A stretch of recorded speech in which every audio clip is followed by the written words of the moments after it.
Buongiorno. We are looking at how to pronounce the name of these DOC or appellation from Italy. We'll be looking at how to say more Italian wine names too. Stay tuned to the channel to learn more.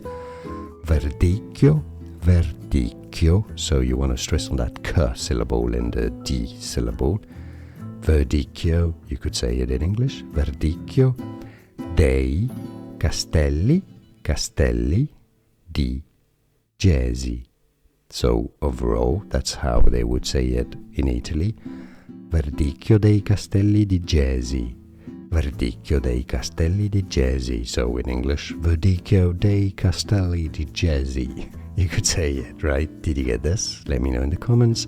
Like this video if you found it useful. Appreciate the support, it helps a lot. Thanks for that. And more videos for you here to learn more correct pronunciations and wine pronunciations. If you love wine, you found the right channel. See you there. Thanks for watching.